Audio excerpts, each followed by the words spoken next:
Welcome, dear listeners, to Satanists Nextdoor. We're your hosts, Lillian Levine. And Tommy Levine. Whether you're an open-minded, curious onlooker or a fellow Satanist seeking camaraderie, our goal is to share our personal experiences and delve into the intricate tapestry of Satanism in our daily lives, occasionally inviting other guests to share their unique perspectives, leaving no pentagram unturned. We'll explore how our beliefs shape our views on society, dive into struggles and triumphs we've encountered, and reveal the humanity that unites us all. So grab your favorite chalice and join us on this captivating journey. Satanists Nextdoor is ready to peel back the curtain and offer you a glimpse into our world, one captivating episode at a time.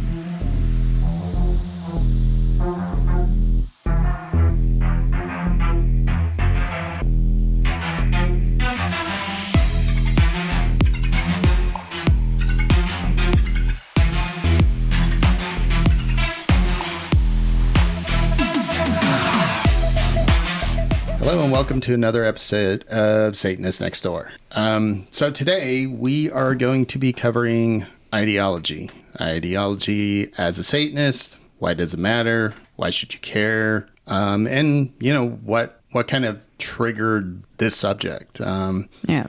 So I guess a good place to start would be understanding what is an ideology for those of you that might not necessarily know. An ideology refers to a set of ideas, beliefs, and principles that form the basis of a political, social, or economic system and help to guide an individual's worldview and overall behavior. It's like a framework that sort of guides our values and plays a part in the assumptions that we make and the way that we look at other people and ourselves and our place in the world. Yeah, and when it comes to politics, I often get in discussions on social media and you'll hear, conservatives or Republicans say, well, we're the party of Lincoln. Mm-hmm. Yes, that is true. Republicans are the party of Lincoln. Yes, the Democrats were Confederates at the time. But the hitch to it is that at that time, the ideology of the parties were very different. So at that time, the Republican Party was very liberal and the Democratic Party was very conservative, and they were fighting for states' rights. Well, does that sound familiar? States' rights? That's kind of what all the conservatives are fighting for now in order to ban abortion or make, these anti-LGBTQ plus laws, things like that the current conservative ideology is going after. And so it's just one of those things that kind of annoys me when somebody says, well, we were the party of Lincoln. Well, yeah, you were the party of Lincoln, but you all were liberals back then. So are you a liberal or are you conservative? Which one are you claiming? I think that's difficult for people because many other countries have multiple parties. So it's easier to kind of differentiate what makes them and to understand the ideologies are a huge influence behind a party's affiliation. And, at the time of Lincoln, even though he wasn't necessarily fully liberal, it was a much more liberal attitude than the conservatives of the day had.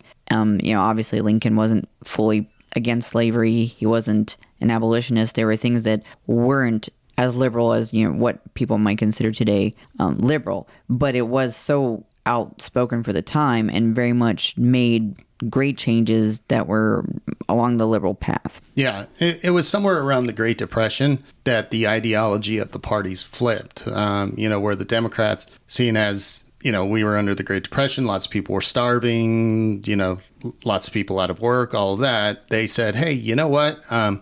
Things like government assistance, more what we consider liberal ideas now, that would be a good idea and might actually, win us some elections. And the Republican Party went the other way. They went more conservative. And since that time, the parties have continued to kind of go in different directions to where now I would say, even in the last 10 years, the current Republican Party has become very, very conservative, ultra conservative to the point of Christian nationalism. And that's where, I run into issues with the ideology there. Well, and I think that's why it's important to understand ideologies are often interconnected. So when you talk about ideologies based on political movements, you're talking about social changes, you're talking about understanding the public policies and things that are shifting within, the country when we're talking about political movements. So when you look at where we started with Washington all the way to where we ended up with Lincoln,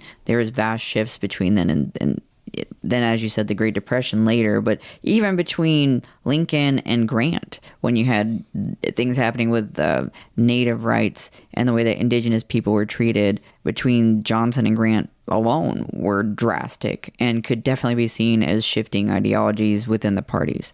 Yeah, and so why does ideology matter to a Satanist? I would say ideology matters to a Satanist because it drives at least the country we live in. I was going to say it drives the world, but it drives, when it comes to things like elections and votings, it drives the state or the country that we live in, and then the laws that we have to live under. And how does that affect you or people you love? Right. And as a Satanist, that's in line with the Satanic Temple in specific. A lot of that, as a non-theistic Satanist, comes forward with, why did we choose this metaphorical figure? What is it about Satan as we understand in canon literature that makes it appealing, and why do we call ourselves Satanists? So the entire premise of this character is that they fight against arbitrary authority, that they stand up, they fight for knowledge, they fight for change, they believe in creating discourse as a way of creating conversation.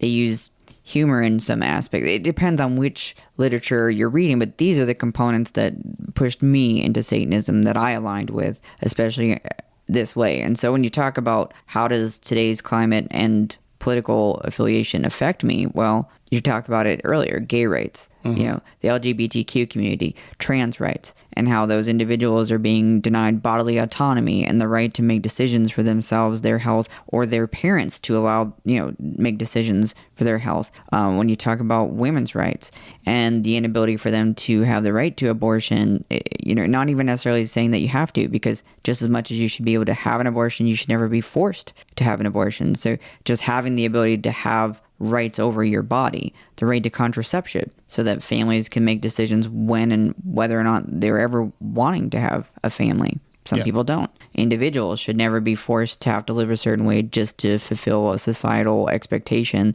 that only is held by a certain percentage of society. Right. And it's crazy because you see the ideology in the political spectrum now, and the same arguments are being used for all the things that you mentioned, as were used at that time by the conservative Democratic Party, which is now a conservative Republican Party, are using the same arguments, which is states' rights. This is states' rights. It falls under the states' rights. And I just fundamentally disagree that, because I live in a certain state, my rights should change. My rights. Yeah. And in some cases, I believe Iowa, they recently put in an extreme abortion law that is 6 weeks or less, with some different restrictions. But there was an interstate travel clause to a portion of that. So now you're talking about the ability to travel freely, which is protected in the Constitution. So when you look at the overall arching goal, it seems to be to create a divisive separation of countries that are working in unison to create a very seemingly theocratic rule. Right. And so people will ask, well, do you have to be a Democrat to be a Satanist, or all Satanists Democrats? And I would say no. I mean, as Satanists, it's an individualistic belief system. Nowhere in any organization that I've ever been a part of did it have on like the application, are you a Republican or are you a Democrat? Never did. That's the whole problem. But right, especially since it's a religion. But what I would say is, for me, it would be hard to reconcile the current conservative Christian nationalist movement and yet claim to be a Satanist. So to me, I'd have a hard time reconciling that in my brain. I'm going to align with these conservative values that are trying to push America into a Christian nation with only Christian laws and only Christian belief systems, but I'm a Satanist. That just doesn't line up well for me. It's really wild to me because you hear many Republican-leaning individuals say, well, we don't believe in big government. We believe in parents' rights. well, this is like some massive Jedi mind trick, because you're watching. It's sure, I guess if you're a very extreme-minded Christian conservative parent, I suppose you could see this as being in your favor. And yet, if someone's telling you what books can be in a library, if someone's telling you what healthcare you can provide for your child, if somebody is telling you what laws are applicable in ways that affect your ability to have individual freedoms, like moving interstate, that is not a limited government. That is a very big government with a vast overreach. So it's hard for me to reconcile how you don't believe in big government, how you believe in freedoms and personal rights, and still say that this is how you align. Yeah, it's crazy because, I mean, there was a time, even in my lifetime, when there were still Republicans that you could call maybe liberal. You know, they leaned liberal, or you know, they were at least centrist. You right. know, they would cross the aisle or whatnot, and we are way past that point, at least in America right now. Right. There were a few people that I would say had a decent mind, you know, to be bipartisan to a degree. And there are still a few individuals I would say have it in them to do it, but most of those people have been pushed out pretty strongly. I mean, if you look at the folks that were involved with the January 6th committee, I believe most of them were ejected pretty unanimously. And I still wouldn't vote for any of those Republicans, to be very honest. Not that I don't appreciate what they did, but they held things like, you know, things that they held of value were not voting for the anti-abuse laws, or not ensuring that people could consider having comprehensive gun reform, which that's a tricky subject. But, you know, it just consisting of having things like universal background checks or wait periods. Nothing incredibly drastic, but things that make a huge difference. Yeah, it's kind of crazy that you brought up the gun, because in the past, and I say in the past, like 10 years, 15 years ago, when I've talked to other Satanists and they have voted a different ideology that kind of had me scratching my head, I would say, you know, well, why would you vote for a party that literally is working to remove the ability for your religion to be here? And it was always something like, well, I want to keep my guns, which I always thought was kind of dumb, because at the end of the day, if the current conservative ideology gets what they want, what they're saying out loud, you know, they want a Christian nation. They want laws based on Christianity. They, you know, basically they want us to not exist. Your guns don't mean shit at that point if you can be locked up and thrown in jail, right, or something like that because of your beliefs. Well, and us means a great many people. It's not just Satanists. And to be clear, I don't, as a Satanist, believe that the country should be a satanic country. I absolutely don't believe that. Part of what I hold incredibly valuable to me is the pluralistic nature under which we thrive, as evidenced by things like opposing the Ten Commandments monuments and saying that opposes all people's right to freedom of religion, and that it doesn't belong on government property, because then it absolutely asserts the idea that what is being decided is based on religious doctrine. So, yeah, I have a huge issue with that. And then to say that the reason that I voted this way is because I was, you know, I might be wealthy one day and I don't want my money taken from me. That's another one I hear a lot outside of guns. That's bizarro too, because you're never going to be able to accomplish that in an environment that has essentially, you know, corporate socialism. Yeah. And it is pretty crazy that, you know, you listen to some of this, the things that are being said and all of that. And it's just like, I don't know. Like I said, I have a very hard time reconciling that in my brain. If, you know, I live a certain lifestyle, whether it's being a Satanist. And again, as Satanists, we don't want everybody to be Satanists. It's kind of counterproductive. Yeah. You know, we don't prophesize or anything like that. We don't try and actively recruit. You know, a lot of times when people come and ask Satanists, you know, what is it to be a Satanist? Sometimes, you know, some of the descriptions we give back might scare off people, you know, with the amount of, you know, things that you will be either removed from, or, you know, family, or, you know, any of that sort of stuff. You know, you got to kind of lead a little bit of a different lifestyle, and, you know, sometimes be pretty secretive. And I think that's an important thing when you consider ideologies, right? Because right now there's a prevailing ideology that's very involved in society, and there's no complaints when those individuals are obviously of a certain belief. You won't see people getting mad when individuals are wearing, Jesus Saves shirts or crosses or putting up specific religious iconography for holiday displays or different things like that. So it's hard for me to feel like the reality of religion being, free from and free to have a religion being an actual thing here. And that's something that I personally would like to see. I would like to see people of whatever faith be able to just exist and not have to worry about the way people are going to judge them, or for me to go out in public wearing, a Hail Satan shirt is going to possibly end me in an argument. Now, that's a rare thing, but it's a thing that I have to consider. Yeah, I mean, and, it does kind of come down to, I've been asked, well, why do some Satanists vote against, their best interests in a sense, or not even just Satanist. If you're part of any sort of a minority community, if you're part of the LGBTQ plus community, people of color, why vote an ideology that is actively coming after you, that is actively looking to change your way of life in a negative way? The people of color one really is striking to me because of what happened in Tennessee. That was pretty blatant. When you eject young, prominent black voices, intelligent people out there making comprehensive arguments only on the basis of their skin color and where they come from. I mean, you could tell me that's not what they did, but honestly, can you tell me that's not what they did? We watched it. Yeah. The only other person that was ejected, almost, not actually, that they attempted to eject lazily, might I add, because who copies and pastes the same freaking thing? Never mind. But that's a whole...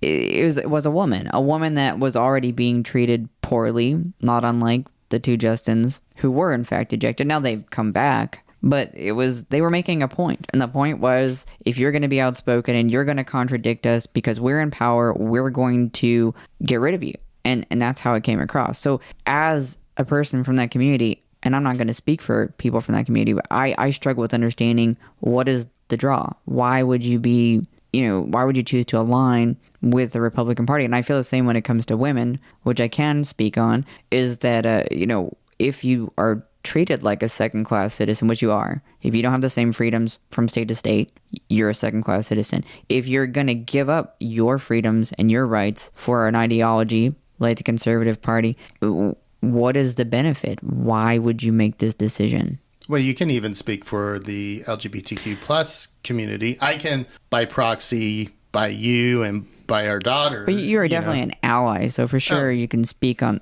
that behalf. But I mean, even as someone who's bisexual, I've been in a rather heteronormative relationship for quite a long time, but I am still very much bisexual. So yes, I do to a degree understand, but I come from a point of privilege, so I don't face a lot of the stigma that people that are in obvious same-sex relationships face, and I can't imagine what it's like to have to deal with a lot of the laws that are being put out there and the things they project that they would like to do, like this recent false SCOTUS case where the lady lied about someone requesting a wedding website that was gay, which was completely made up. So I'm kind of pissed because who did the due diligence on this case? Apparently no one. And then now you can discriminate legally. So what, we're going to go back to segregationist society? Yeah. And, I see it, how it affects our daughter.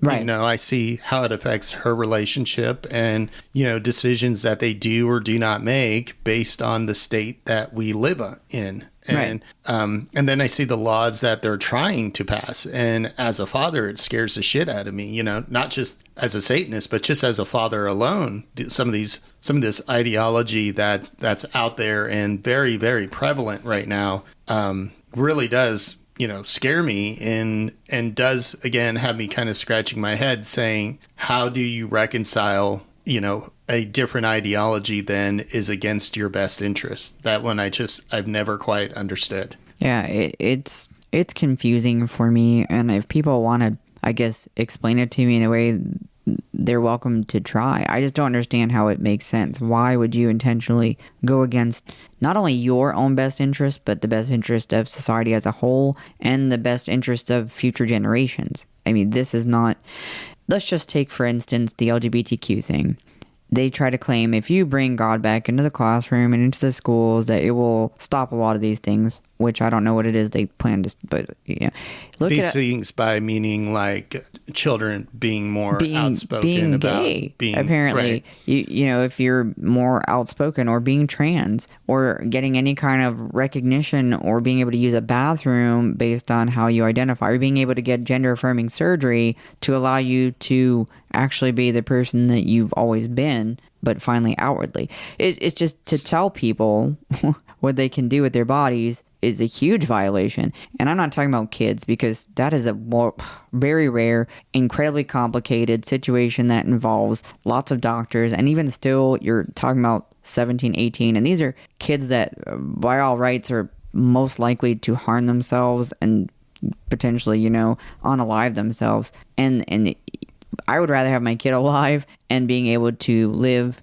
as the person that they know themselves to be than to be forced into a box because society, not even all of society, because evil, angry people in society demand that you exist that way regardless of how you feel. So what you're saying is the ideology is now saying that if we bring God back into the classroom, that less children are going to be gay, or less children will fall on the LGBTQ spectrum. If that was even remotely realistic, there are tons of countries where the penalty of just existing as an LGBTQ individual is death. Literally. Not a hyperbole, not like, I'm not dressing this up or being dramatic. In some countries, they will kill people who identify that way. And if it was a choice or something that you could just, turn on or turn off. Yeah, exactly. There would be no one suffering that penalty, but there are, because it is who they are innately. It is who they've always been. It's not some brainwash, or it is just who that person is. It's how they live. Nobody stops a heterosexual couple and says, well, when did you know you were straight?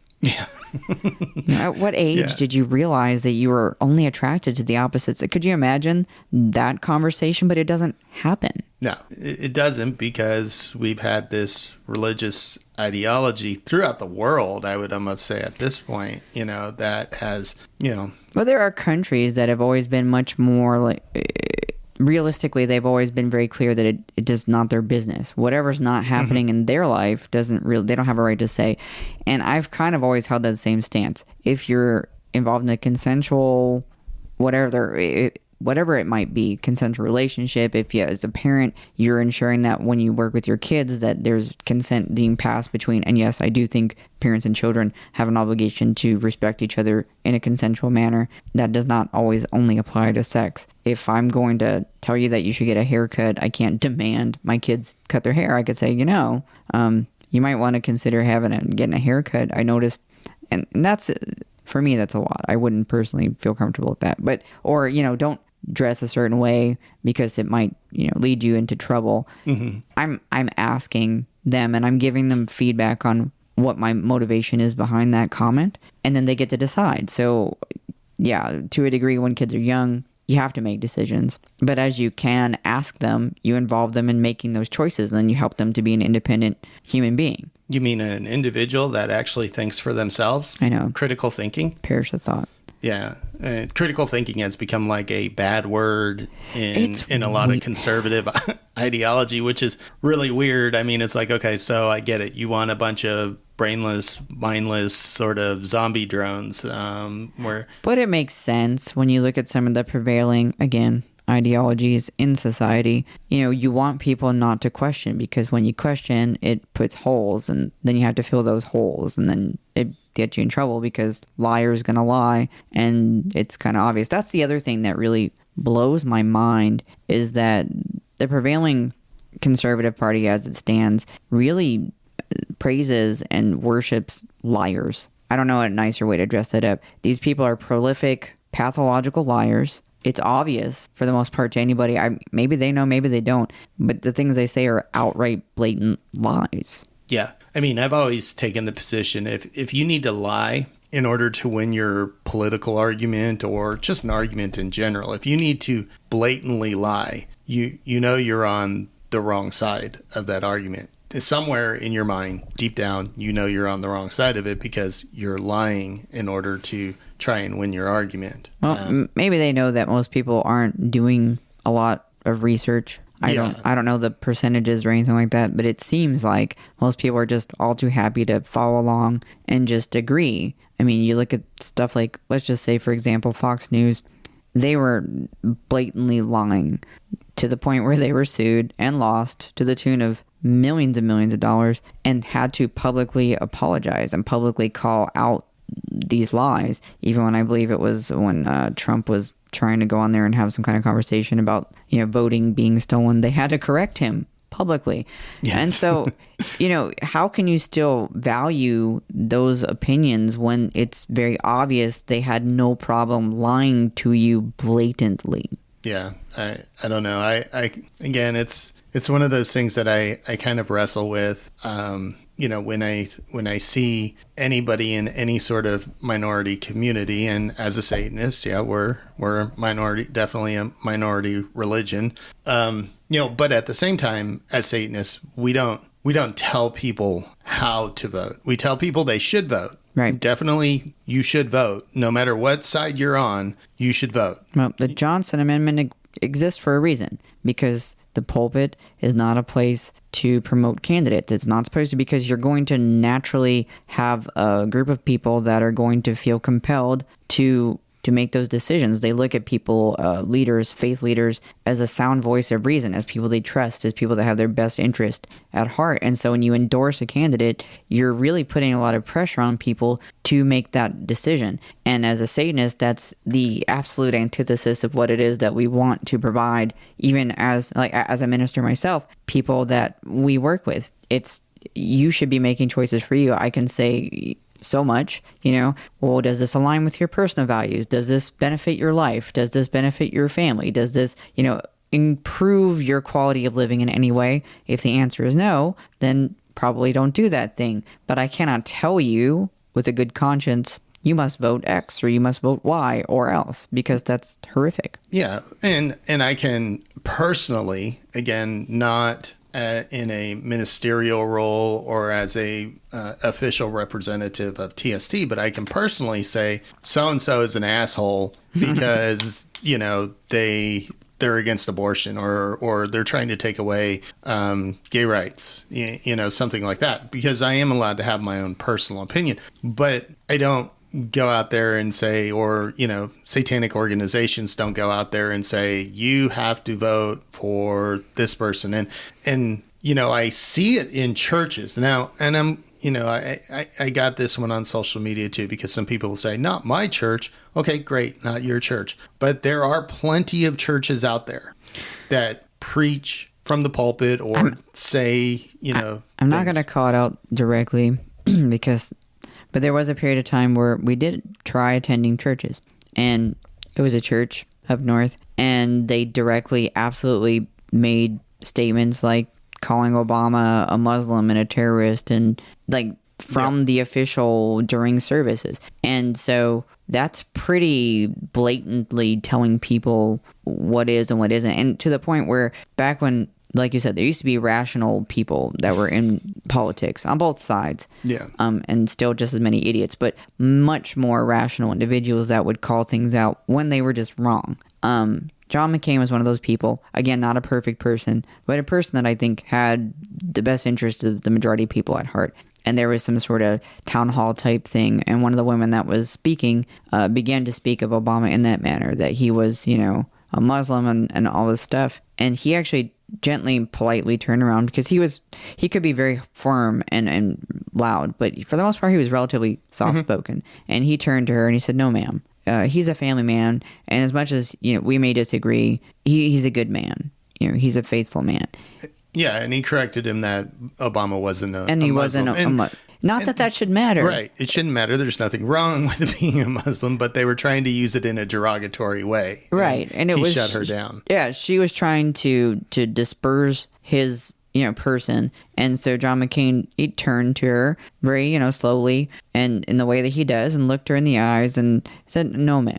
And it was just, that's the kind of thing I wish we could have again. I don't know that that's realistic, at least not anytime soon, because we again seem to value lying and reality TV style politics over anything that's beneficial to people as a whole. I mean, I guess people don't maybe realize that every time a certain freaking congresswoman opens her mouth and says that they're going to impeach so-and-so, you're paying for that. Yeah. There's definitely a lot of wasted tax money in there, but that can be a different But subject. Again, it comes down to ideology. Yeah, it does. It does come down to ideology. It comes down to, and that's true even of people. If I'm looking at a Democratic candidate, I'm going to look at their ideology too as well, because I want to understand. Just because they have a D in front of their name doesn't necessarily mean that I align with them. And are they at risk to possibly flip parties? Yeah, that seems to be a really freaking common thing. I mean, you look at Manchin, maybe he has a D by his name, but it's not really his D needs some Viagra. But that was a bad joke.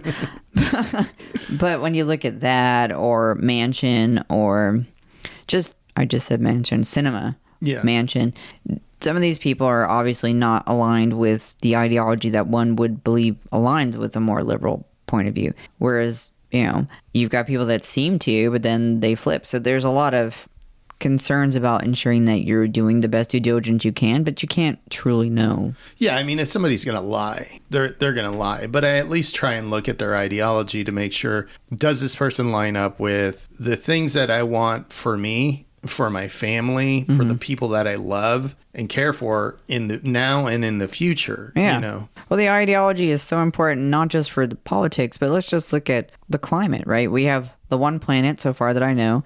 Don't know of any nearby that have the things that I need to survive. And, the ideology of certain people that's relatively prevalent is, who cares? When I die, I go to heaven, so it's fine. No, it's not.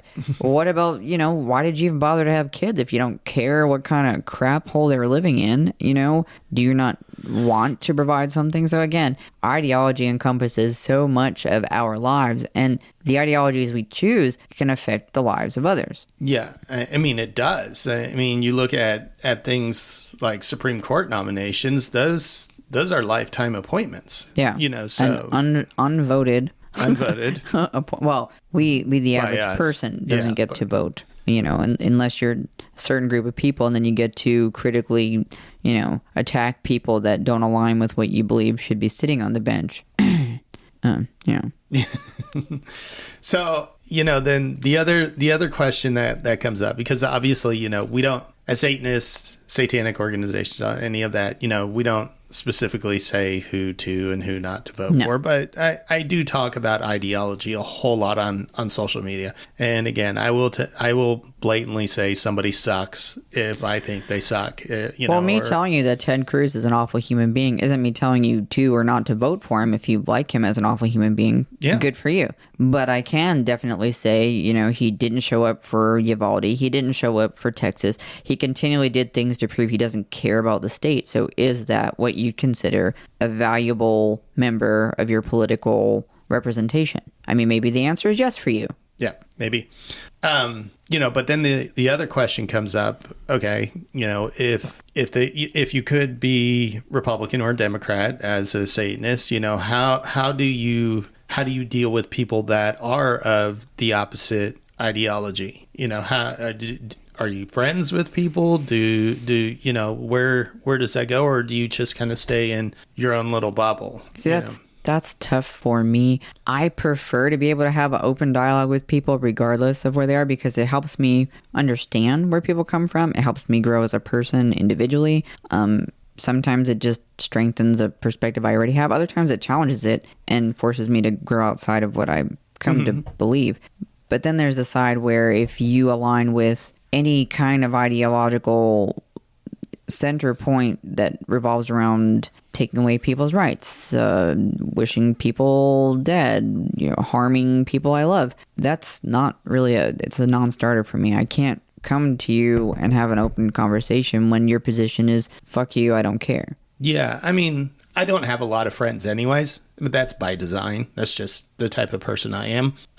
But I can be friends or friendly with a person of the opposite ideology. Again, kind of like you said, provided they're not trying to harm somebody I love or myself. Right. Or calling into question whether a person has a right to exist. That's not optional. You don't get to decide that. Like saying trans people don't have a right. Yes, they do. They have a right to everything that everybody else has. And if you're going to tell me that an individual or a group of people don't have the right to exist, then I can't discuss with you.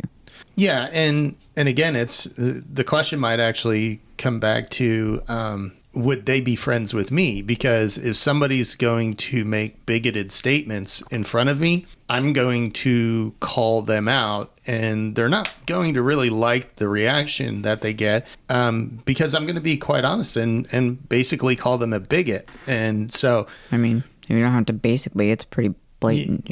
Yeah. So if you make bigoted comments, if you're a bigot and you try and be friends with me, then I'm gonna call you a bigot. And yeah, I think you've also dealt with, and I know you've seen it, I've seen it, the weird effect that happens when you call certain people a bigot.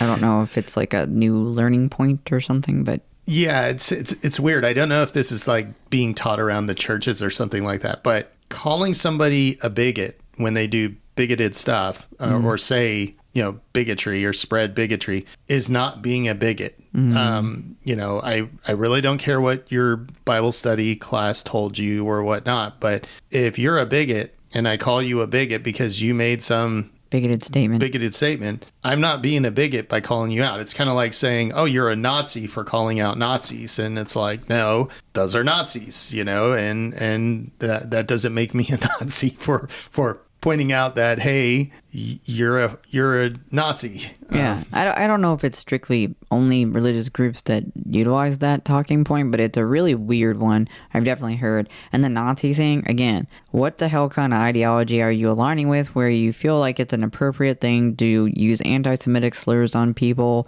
or just randomly call them a Nazi? As a point. I don't know how many times you or I have been doing things on social media and all of a sudden they'll use anti-Semitic language. I mean, you've been called a Jew outright, and there's nothing wrong with being Jewish, just to put that out there. But what the hell is wrong with you when you think calling somebody that is appropriate as a way to try and demean or debase them? Yeah, I mean, I'll get pictures of Hitler sent to me and stuff like that. And like you said, there's nothing wrong with being Jewish. I'm not Jewish, so I know they're using it as a way slur. to try and slur. Yeah. And I don't understand where that's a slur. That's one where it's just kind of like, yeah, or what the fuck are you talking about? They'll call me a dude, like, you're hurting my feelings. You know how much work trans people put into, like, everything they do? Okay, great. So I look good either way. I don't really give a crap. Yeah, I mean, if you're a dude, then we've got some, we've had 4 children, so... I'm just that amazing. I'm gonna have to kind of question. No, it's the stupid thing is people seem to think somewhere, somehow, it makes sense in their brain, and I don't understand it. And this is, again, where ideologies go awry, and people go down these weird rabbit holes, and the next thing you know, you're talking about satanic pizza parlors and pedophile traffickers, and then you're just scratching your head going, where the fuck did that even make sense for you to spit all that out? And we've talked about that before when it comes down to ideologies, like back when there was all the satanic panic stuff going on, and there was that whole ideology in place, and it seemed to kind of dissipate, and then it sort of came back up now with this whole QAnon thing, but instead of just calling people Satanists, now they have groomer and blah blah blah, all these fake things that they assign to people that they want to just associate as an enemy. Well, and for a lot of that, I kind of look at those almost as false flag attacks, because, a lot of times the people that are calling people groomers and pedophiles, you see a lot of arrest coming from that group. And it's like, no, I think the problem's a little closer to home. But I do think there is definitely seems to be a bit of a rise as a second satanic panic, or maybe the original one never really went away. It got quiet for a while. Yeah, I think they started focusing on different concerns of the time. And then it just sort of came back around because historically, I mean, as far back as you can look, anything that a society deemed to be inappropriate was somehow associated with Satan, which is one of the things I often tell people. Why would you choose that name? Well, you're going to call me it anyway. You know, you're the devil, you're a demon, you're evil. Well, fine. I'm all the horrible things you say I am, except absolutely none of them are fucking true. Yeah. And by the way, Satan doesn't really exist. You're the only one that actually believes in that. Nobody else in this conversation does. So. Yeah, that one always befuddles me slightly when you're like, I believe in God and the devil. Wow, well, that's one of us. Yeah. Awkward. Yeah, I mean, I don't know, what else we can, I think I've covered a lot of the questions that we get around ideology. So, as I said, Satanism is a very individualistic religion. And I want it to stay that way. I want it to stay that way. It's designed that way. And so, yeah, you can really be whatever you want. The question is, does that truly align with being a Satanist? You know, it's kind of like, I don't know, can you be a satanic Christian? Maybe. I mean, I've seen some weirder combos. But I guess what I'll leave people with is when you discuss ideology or when you talk about political ideology, whatever choice you choose to make, look at what it is that you want to accomplish as an individual. Is it that you want to provide a better society? Is it that you want to have a more equitable society as much as, is possible? Do you want people to have rights and freedoms? Do you want to have rights and freedoms? And then look at what your options are and ensure that what you're choosing aligns with who you truly are. Yeah, I would agree with that. In the past, I used to look a lot at financial stuff, but seeing as the ideology has become so extreme and we have so much Christian nationalism inside of the conservative ideology now that they are literally trying to turn this country into a Christian nation, then I would kind of echo what you said. To me, freedom means more than anything else. Choice means more. I mean, and I'm not going to say that not having all money won't give you certain freedoms that other people won't have. So I do understand that it's valuable. Like you're saying, yeah, you're without freedom. You don't have shit. Right. What's the point? What about your family? What about people you love? What about people who you can't help financially? It's just, what is it that we want as a society, and what are we trying to strive for? Yeah. Well, I think that's a great note to leave it on, a good ending thinking note. They can take that and then continue to ponder upon it. So, yeah, with that, I think we'll wish you a good Hail Satan. Yes, hail Satan, and, good morning, good afternoon, and good night, depending on where you might be.